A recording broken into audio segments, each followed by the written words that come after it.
دیتے ہیں، بولو ہم اسے عزت عطا فرما دیتے ہیں۔ اور یہیں سے بات شروع کی تھی میں، اور قرآن کی دوسری آیت کو میں ساتھ ملاتا ہوں، قرآن کی دوسری آیت کو میں ساتھ ملاتا ہوں، جب فرما دیا نا وَإِذَا مَرِضْتُ فَهُوَ يَشْفِينِ، جب میں بیمار ہوتا ہوں تو تو شفا دیتا ہوں۔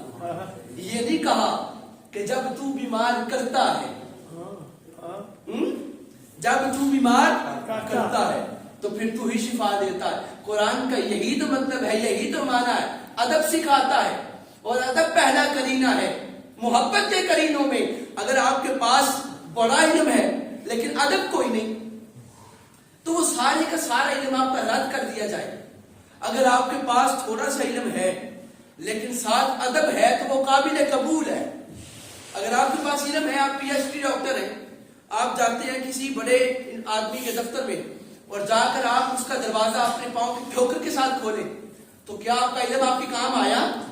نہیں، آپ کو وہاں ادب بھی کام آئے گا۔ تو اسی طرح جب بندہ دنیا دار کے دروازے پر جائے تو علم کے ساتھ ساتھ ادب کی بھی ضرورت پڑتی ہے۔ تو آپ خود سوچو، جب بندہ خدا کے پاس آئے، خدا کی بارگاہ میں آئے تو صرف علم لے کے آ جائے، کیا علم قبول ہوگا؟ بولو نہیں قبول ہوگا۔ اس میں کوئی پریشان ہونے والی بات ہی نہیں تھی۔ جب دنیا دار پسند نہیں کرتا کہ میرے پاس آنے والا صرف علم لے آئے، میرا ادب نہ لائے، جب دنیا والا پسند نہیں کرتا، خدا پسند کیسے کر سکتا ہے کہ بندہ میرے سامنے آ کے کھڑا ہو جائے نماز پڑھنے کے لیے؟ نماز کا علم اس کے پاس ہے کہ نماز کیسے پڑھنی ہے، لیکن اس کے پاس ادب نہیں ہے، اس کے پاس ادب نہیں ہے۔ اور نماز کا ادب کیا ہے؟ نماز کا ادب کیا ہے؟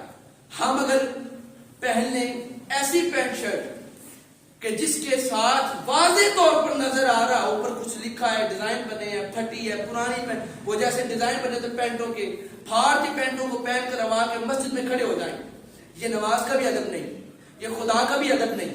میری بات سمجھ آ رہی ہے؟ یہ نماز کا بھی نہیں ہے اور خدا کا ادب بھی نہیں ہے۔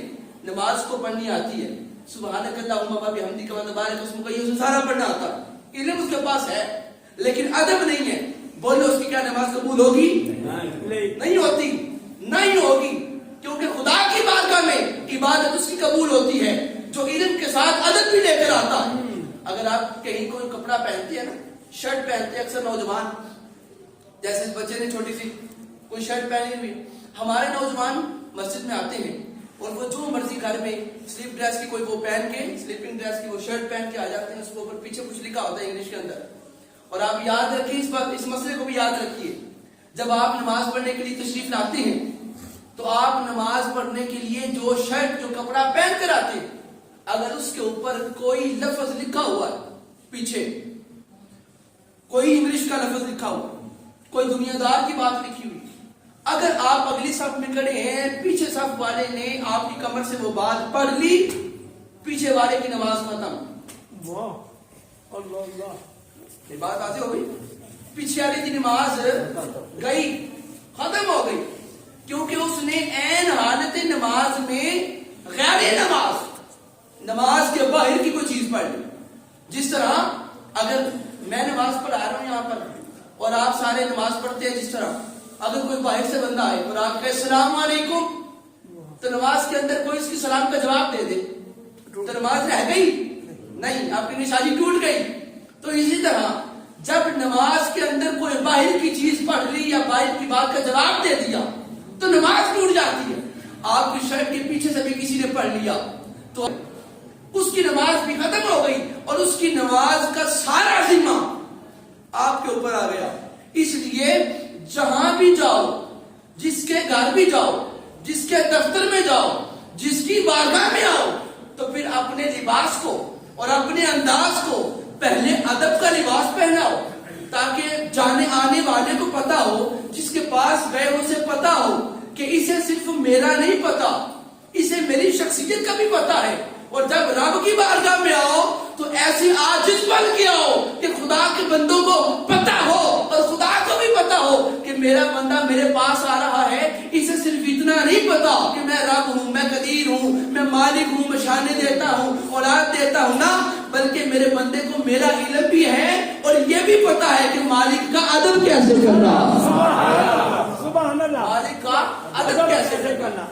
بڑی بات ہے. ویسے ہم شادی پہ جائیں, یہ ہمارے لیے لمحہ فکریہ, یہ لمحہ فکریہ. شادی پہ جائیں تو ہمارے کپڑے زبردست قسم کے 8-10 ہزار کے کپڑے پہن کے جاتے ہیں, اور جب خدا کی بارگاہ میں آتے ہیں تو وہی سوٹ جو رات کو پہنا ہے صبح اٹھے وضو کیا پہن کر مسجد میں آ گئے.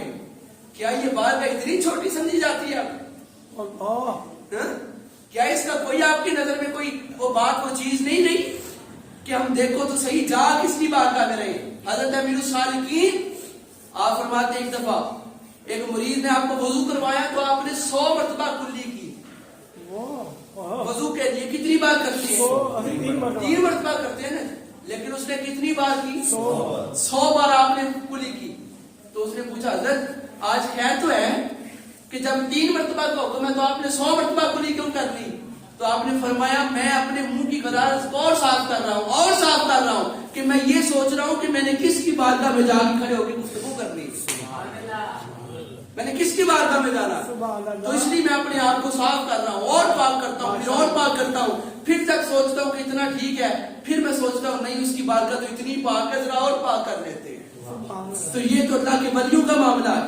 اور حضور غوث پاک کی بات پر آخری بات کو ختم کرتے ہیں. وہی بات کہ جب آپ عزت دینا چاہو تو پھر عزت اس طرح دو کہ جب آپ سمجھو کہ خیر بھی میرے پاس ہاتھ میں اس وقت آ چکی ہے, شر بھی آ چکا ہے, تو یہ نہ کہو کہ خیر میری طرف سے ہے, یہ میری محنت تھی. کوئی کاروبار سیٹ ہو گیا تو یہ نہ کہو کہ میں نے محنت کی, میں نے کاوش کی, میں نے اسٹرگل کی تو آج میں اس مقام پر ہوں. نہ بلکہ کہو یہ اللہ کا فضل ہے.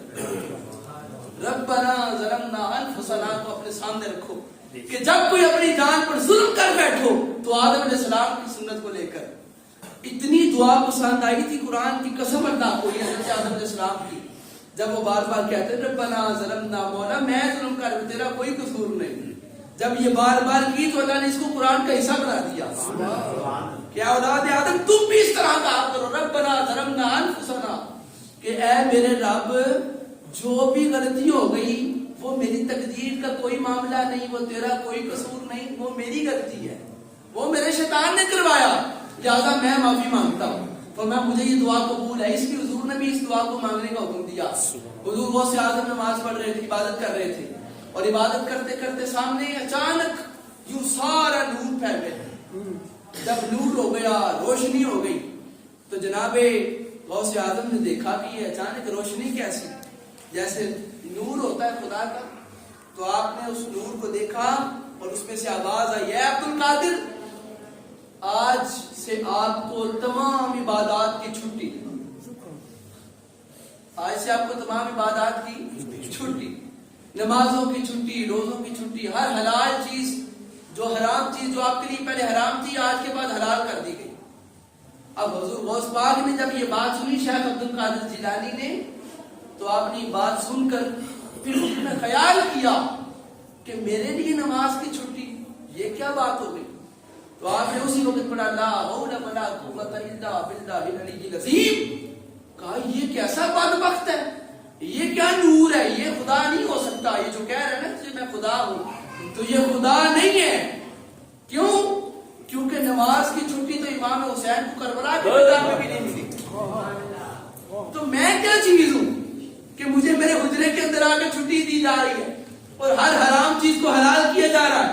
فرمایا یہ مجھے یقین آ گیا کہ یہ رحمان نہیں ہے بلکہ شیطان ہے.